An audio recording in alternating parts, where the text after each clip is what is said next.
It's about finding someone who's got a property or some money. If we find a property for them, we'll look at the one they've got. What's the best design solution for the site? We spend a lot of time dissecting the site and engineering profitable design solutions. We've discerned there are 3 absolute truths in this space over the nearly 10 years I've been developing now. Because it can be subdivided doesn't mean it's going to make any money. If we do the feasibility modelling and we can't put together a business case and get funding for it, well, you're going nowhere fast. Welcome to Perth Property Insider, where you will learn how to grow your wealth and improve your life using Perth property.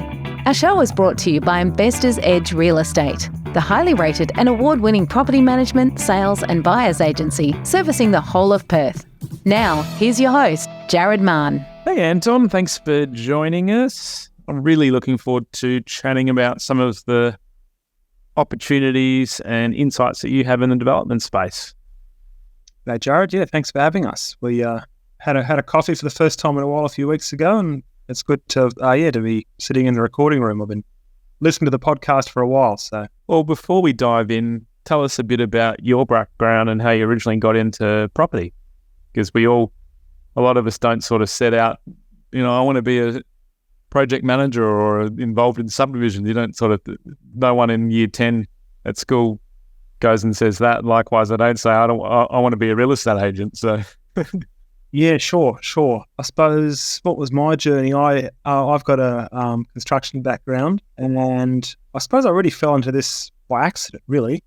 Did a lot of building construction growing up into my 20s, and then went and studied construction management and economics at Curtin University.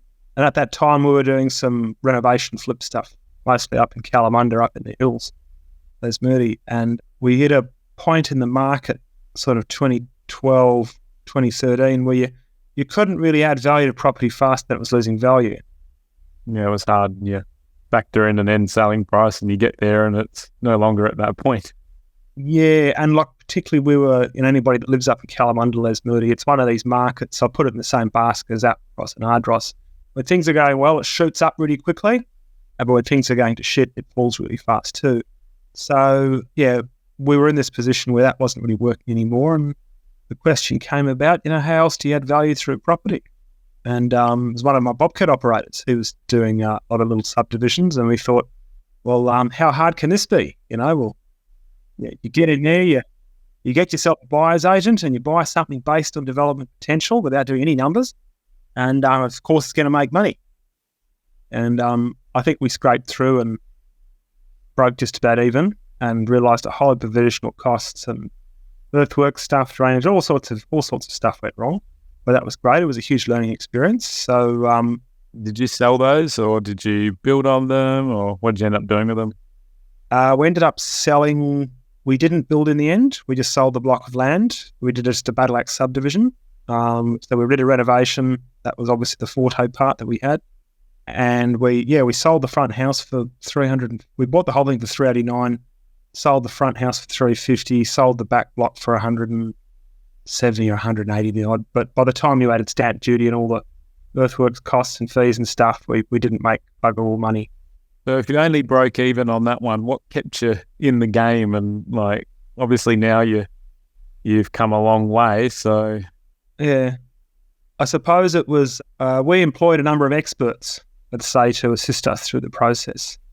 And there seemed to be lots of varied opinions about what to do, and lots of people had the idea that wasn't their responsibility, and this isn't my scope, and that's not their scope. And coming from a project management background and working in, large project client-side project management at the time, I was on the Rain Square project at the time, and also doing some project management at a large hospital.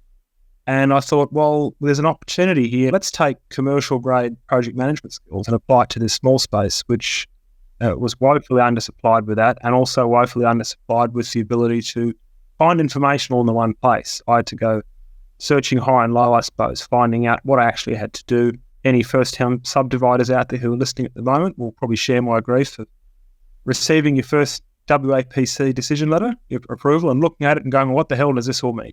And your surveyor just says to you, well, go and sort it out, So, there's an opportunity to provide information and project management help that wasn't there at the time. And that's how Subdivision Experts was born. So what sort of stuff do you actually get involved with, and how could you actually help listeners? Sure. So I suppose the lion's share of our work is 2 to 5 lot infill development. So I focus mostly in blue chip areas, sort of B plus A grade suburbs. Still do a little bit of stuff in the outer suburbs, but that's mostly my focus. And it's Probably more been because those inner areas have worked a bit better over the last few years as well. And maybe with the outer areas picking up now, you might start to see things stacking up a bit more in due course out there too. yeah, sure. Look, and that's been the thing, right? Because when the market was so flat and tanking a bit, those areas, they didn't grow much, but they didn't fall much either. And particularly because I do a bit of raising of funds, for investors and syndicate stuff and look for projects. I need to be a bit safe with where I put the money. So I'd rather raise a bit more and be in a better area. And it's also, they're just councils I've become very familiar with now. So, City of Vincent, City of Stirling, Melville, just a lot better at understanding their planning policies and regs, and you get a feel for the place. So, yeah, look, I focus mostly on that 2 to 5 lot space, and it's about finding someone who's got a property or some money. And, if we find a property for them, we'll look at the one they've got. What's the best design solution for the site? Does it involve renovation, subdivision, building? One of them, all three, just two of them, whatever it is. We spend a lot of time dissecting the site and engineering profitable design solutions. That's our focus. And I like that key word, profitable. So you're looking at, creating a feasibility for the different scenarios and actually going into what is going to be most profitable from the beginning, and preferably before someone buys the property. And if they've got it, a lot of people end up developing, and then, as you did with your first one, working out that it wasn't actually worth doing and worth their time, and there's a lot of hassles, and so it's best to work that out before you pull the trigger on it, I'd imagine. Yeah, well, look, we've discerned there are 3 absolute truths in this space over the nearly 10 years I've been developing now. The first is that just because it can be subdivided doesn't mean it's going to make any money. That's for certain. So we don't buy or do anything based on development potential alone. The numbers need to tell the story. The second truth that's absolute is no money, no project. So if we do the feasibility modelling and we can't put together a business case and get funding for it, well, you're going nowhere fast. And the third absolute truth, which many people will share a sentiment of, was from building. We've discovered that box gutters will always leak on buildings. We're always going to have leaks. So those are the 3 absolute truths of development. True. I wasn't expecting the last one, but we can definitely, as property managers, attest to that being a regular. So how much silicon and to get the falls right, and every year there's calls back, and shit goes on. Just avoid box gutters, people. At junctions, it's just horrific. So you'd obviously have a fair insight into where we're at as far as the overall building industry goes. What's your take on things at the moment? Pretty sort of turbulent time. What are you saying? Well, the only people making money at the moment are tradespeople, and that would be, we've just got the government announced stimulus at the end of COVID there that brought forward, 4 or 5 years of demand, and there simply is not enough labour. Material supply is getting better, but still mostly labour to deliver what's required. And we've seen the chaos is mostly around that, builders are forced in this country to, for lending purposes, provide fixed price construction contracts. And they're mostly being held to ransom now for delivering projects where they've priced in certain rates, but they can only get labour to do it at 50 to 100% more than that. So they're sitting on their hands, dragging their feet, or they're running a heap of loss-making projects. And I don't know if that'll happen, that'll come back. So it's certainly been a chaotic time. It costs more to build than ever. It takes longer than ever. Old build technologies, ways of doing things are just far too inefficient and slow. And, you add to that, a single-story project, a build that would normally take 6 to 9 months is now taking 18. That's coming back a bit. But, there's people been sitting in the queue for years with that. Add compound interest effects over that period. Interest rates have gone up from 2s and 3s up to 6s and 7s. It's really hurting out there. And I guess what you mentioned with contingencies, are the builders having to, if they still need to have a fixed price contract with lenders, it must be hard to factor in what may happen, and that probably is blowing costs out a bit, I'd imagine. Look, absolutely, and that's the thing we're seeing, right? So, first of all, there was no idea at some point of anybody who's still alive as a builder is going, well, look, I've got to factor in these high rates for my trades, but I don't know what's going to keep going up as well. So not only are they factoring in higher rates, the margin goes on top, but the contingency for further escalation also goes on top of that. So, we've seen a 30 to 50% increase broadly across the board of the cost to construct and a doubling of the time frame to deliver that over the last 2 or 3 years. But the values, unfortunately, just haven't followed suit. And that's the real reason why, a lot of deals just aren't stacking up. So that's been the issue. Now, we had the new medium density R codes released, and we actually recorded a podcast a few weeks back, didn't we? So we're going to talk through those changes and how we can make the most of them and take advantage of them. Where are we actually at with the medium density R codes now, and since we spoke? Sure. So, look, we recorded a podcast a few weeks ago. I was actually in Bali, Indonesia. I was on holiday. I was sitting on the beach having a coconut and watching the sunset. My phone was popping off, and I was like, what's going on here? And there's all these people hitting me up, there's, have you seen the announcement, the news? Have you seen the news? And look, we've seen that after nearly 4 years of development, actual pass into statute, into law, so deferred gazettal of framework, it's been put on pause again. What was the statement? I think in the media statement, it was something like, after further consultation with industry stakeholders, that they decided to put it on pause again for fear that it's going to, I suppose, slow further housing supply as people navigate the planning process at the front end. And I've got some very mixed opinions about all of that, but the reality is there's a large number of us that geared ourselves up to align our strategies with what we could do in medium density, which, if you spent your time looking through, it was actually quite exciting. There was lots of dwelling diversity and things to do in there. So we're all aligned for that. A lot of local councils had as well. Certainly Joondalup and Coburn were early adopters, and most of the large councils, including Stirling, said any DAs you submit from June 1, we expect to be aligned with code. So there's a bit of limbo there as to what's going on with all of that. Some of us have even gone and bought properties based on what we thought we could do. And now we're waiting to see, we've been informed that the good Minister Carey will probably be providing us an update in the next 2 weeks. There'll be some sort of announcement around what medium density will look like. And my understanding is that it's going to be focused mostly on R50 and R60 coding, but there is still an appetite in those spaces. Yeah, the higher ones, not the R30s and the R40s, which is a bit of a shame, because a lot of our strategy modelling was focused around what we can actually do with the small 500, 600 square metre, R30, R40 sites, and do, small and accessible dwelling typologies on those. It was actually modelling up quite well. So for the time being, that seems to be withdrawn.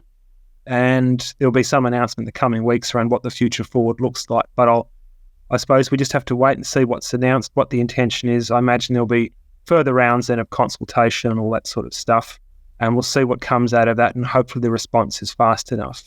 So that's where we're going to sit.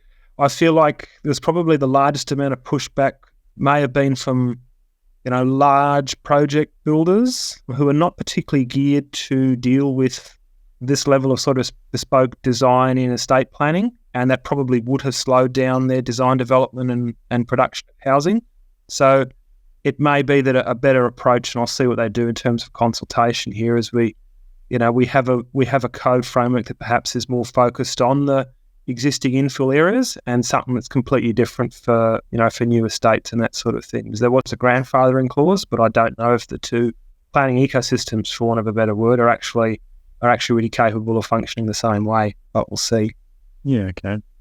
And I guess a lot of this also has to do with, in the background, we had our state premier step down, Mark Gowan, and his replacement came into office quite recently, and I believe the planning minister, Carey, is quite new to his role as well within the last 2 to 3 months.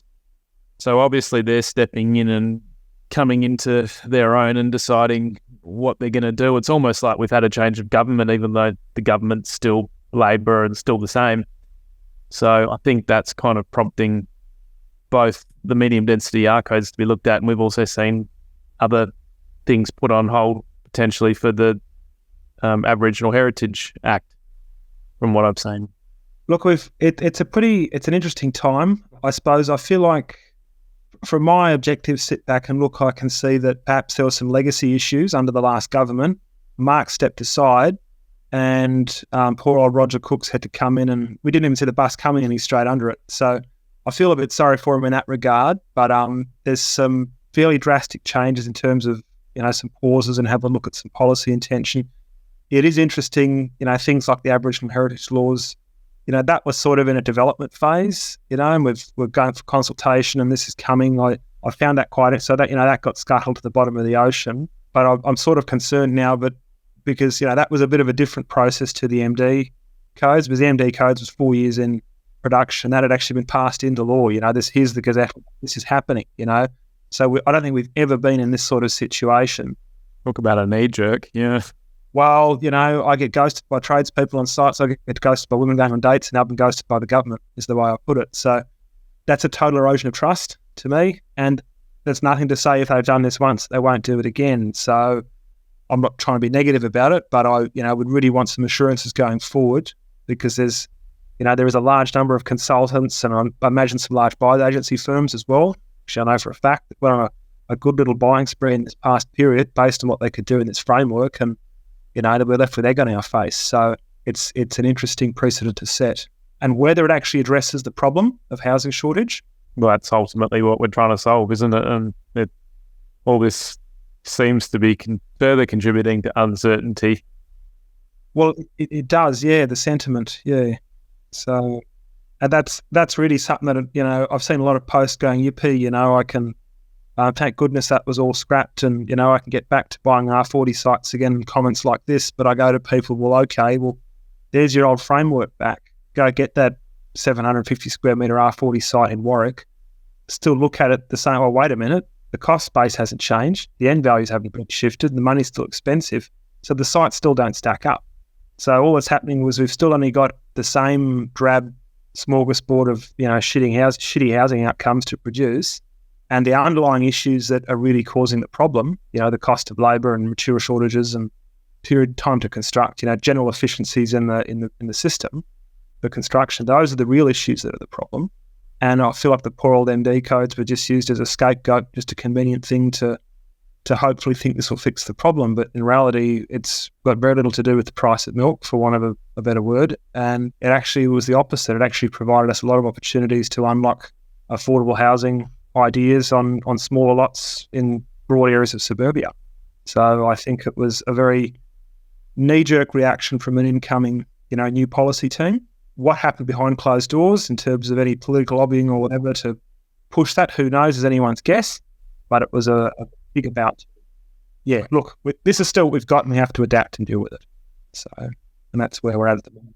You touched on a lot of existing sites not being profitable under the existing framework, and I know from our coffee chats and what we spoke about last time, which we didn't end up releasing on the show, we're creating a lot of solutions for development that did stack up in this market. Like, what do you think investors should look to do now when things are a bit up in the air? We've got the two potential ways things can go. And it's, what does someone do if they do want to sort of progress the development? What are your thoughts at the moment? So look, for us at the moment, we're proceeding with anything that's sort of built to rent, where we're sitting at, very much close to break evens or, very low returns, 8, 9, 10%, where we might pick up a triplex site, very much stick to a single story building. You wouldn't touch 2-story with a 10-foot pole at the moment until there's some more efficiencies in that space.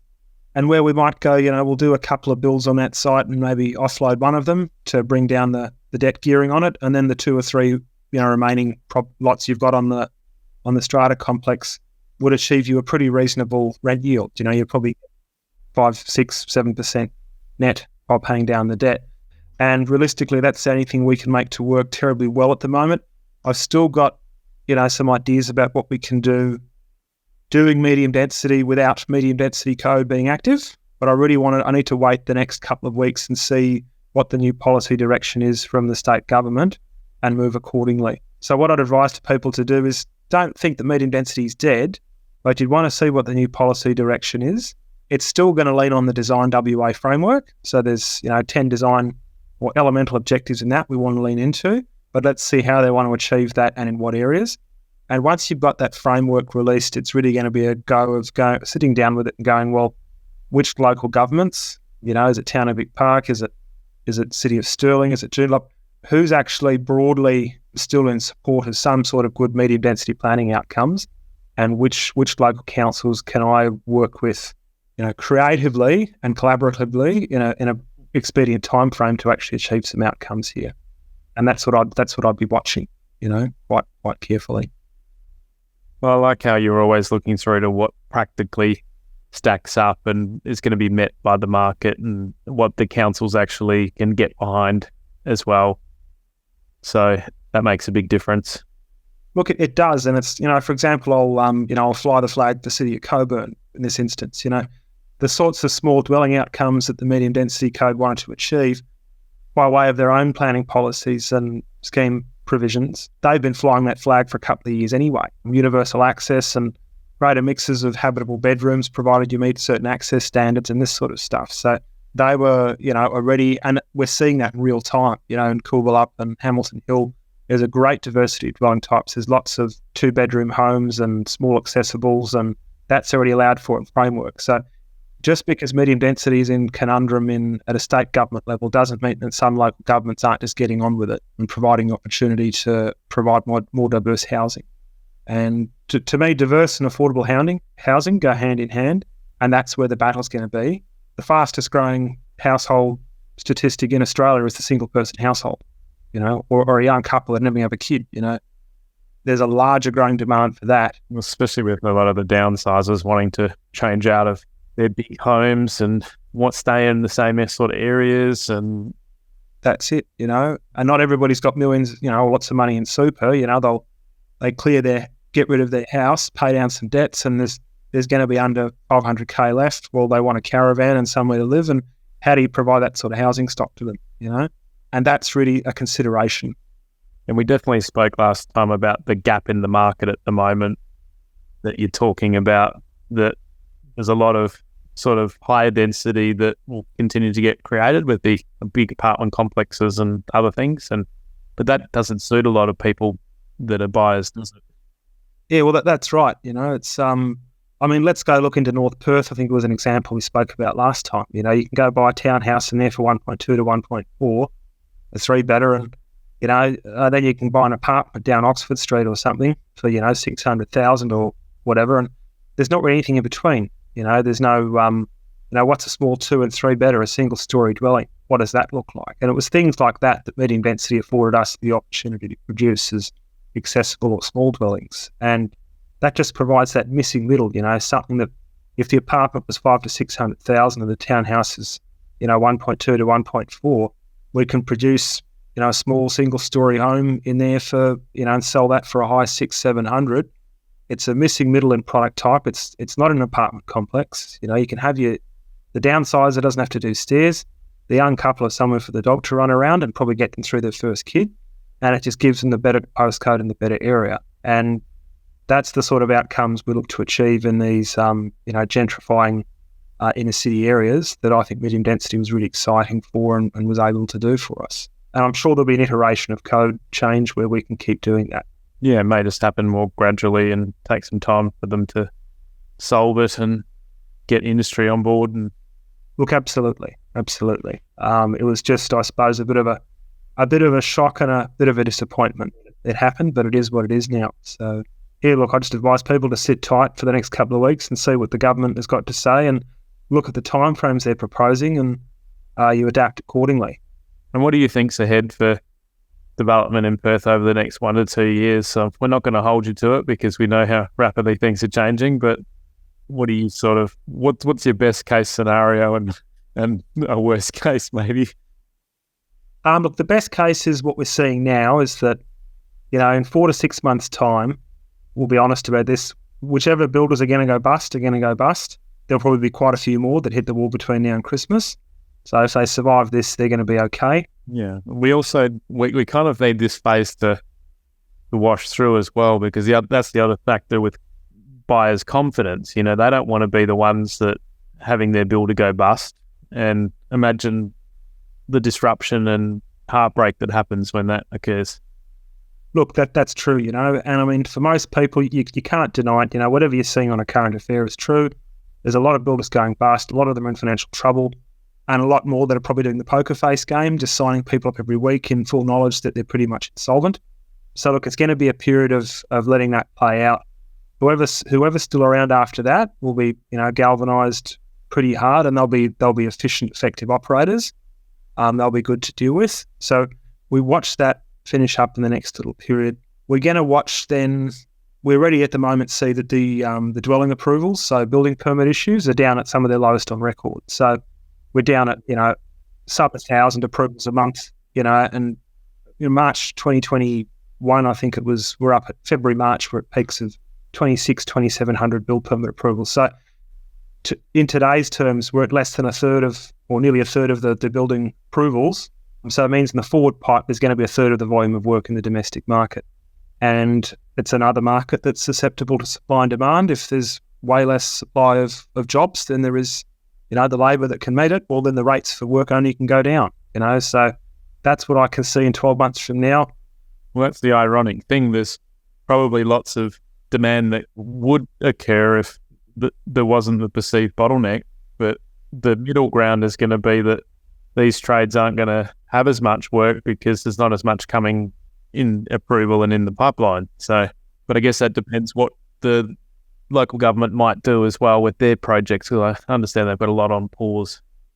Yeah, look, and that's the other thing in this. I go, okay, well, let's look at that ecosystem, in isolation. That might even out, but yeah, there'll be lots of, school project upgrades and big civil stuff that I'm pretty confident that a lot of the government agencies have put on pause to not put more of a drain on labour.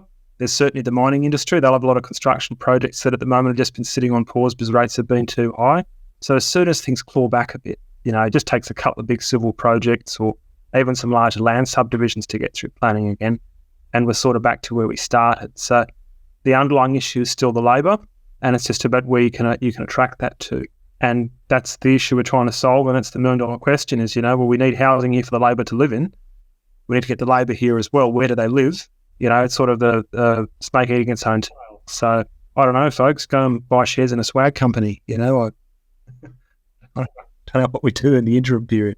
It'll be tense sitting around the place. Concerning as to how it's solved, but yeah. Look, I was having this conversation the other day with a few people that, broadly speaking, whether it's the population in general in terms of their attitude to housing, or whether it's the builders and their subcontractors, what we have in this country at the moment most is not a housing crisis. We have a humanity crisis, and I see that the way people behave towards each other. There's no respect, there's no rapport anymore. There's no loyalty between trades and their builders. If somebody robs them tomorrow and offers them $1,000 bonus, they're gone. So there's none of the relationships are not sustainable. So there's no humanity there. It's just us versus them, and who can we rip off? And then, of course, when things go the other way again, the builders will be busy ripping the tradespeople off. So those relationships are pretty shot.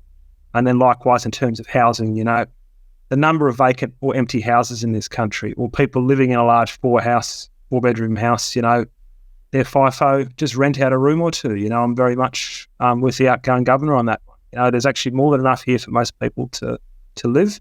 And for the short period of time until we stabilise housing supply again, maybe people just don't be so selfish for a period and open the door a bit. It's that's also part of being Australian.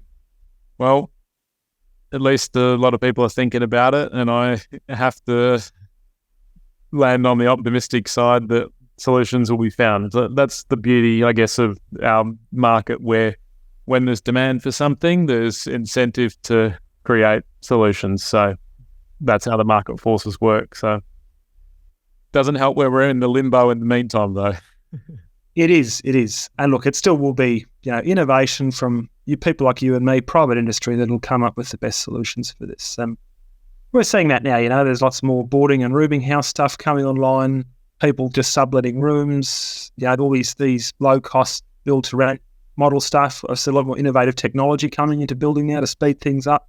So yeah, that's all adapting very, very fast. I suppose it's a slow amount of adaptation that would have been nice if it started 10 years ago. Now we're just doing it very fast and aggressively. But that always seems to be the way in government. Seems to always be that way. Yes. So if someone has an existing property or they're thinking of buying something, what's your normal process, and how do you typically get involved or chat to them about what's possible? Yeah, sure. Like I usually just have an initial consult with someone as the first thing I do. Let's just have a meet and greet and a chat around their objectives. We need to establish their intent very early on of what they want to do. Is it build to rent? Is it build to sell? Both have remarkably different consequences for tax and for lending. And it behoves us to have those discussions so we can plan appropriately, build a couple of models for their site they have, if they own it or a hypothetical one in question. I've got to understand what they can actually afford to do, and we drive strategy that way, as opposed to... That was the money factor that you mentioned. Yeah, let the spreadsheets, let the Excel tell the story, and that guides what we're going to buy or what we're going to do with an existing site. You know, I've got a client in Riverton, or, you know, she's still shocked, you know, when we did the feasibility study that we were building 3 villas, you know, small villas on the site as build to rent. The yield was great, and that was the best return on investment, the best bang for her buck circumstantially, and couldn't get her head around the fact that, you know, why aren't we building townhouses, you know, because big is better, and it isn't always better. The maths didn't tell that story, and here we are, we're still delayed, but we're closer to finish, and there's, you know, 2-story builds next to us that started before us, and they're still a year away from being finished. So, you know, that's the difference, right? We need to circumstantially look at what's best for you and your site and what's going to give you the return you want based on the strategy for you. And that doesn't always mean we're going to, you know, build the site out to the max degree. You know? Awesome. Well, I'll put your details in the show notes. People can reach out. And with this landscape changing so rapidly, we'll have to get you back on again when the dust settles a bit more. Absolutely, yeah. Look, let's keep an eye on it, and it'll be an exciting few months ahead. So, yeah, thanks for having us. Awesome. See you, mate. Thanks. Bye. Just a reminder, the information discussed in this podcast is general in nature. As we don't know your specific situation, you should always seek professional advice before taking any action. For free market reports on your suburbs of interest and other helpful resources to grow your wealth, make sure you join my property investor update at investorsedge.com.au/join. And finally, make sure you're a member of our Perth Property Investment Facebook group to be part of the conversation with other like-minded investors, get help to your questions, and get a feel for what's going on out there in the market. I'll see you in the group.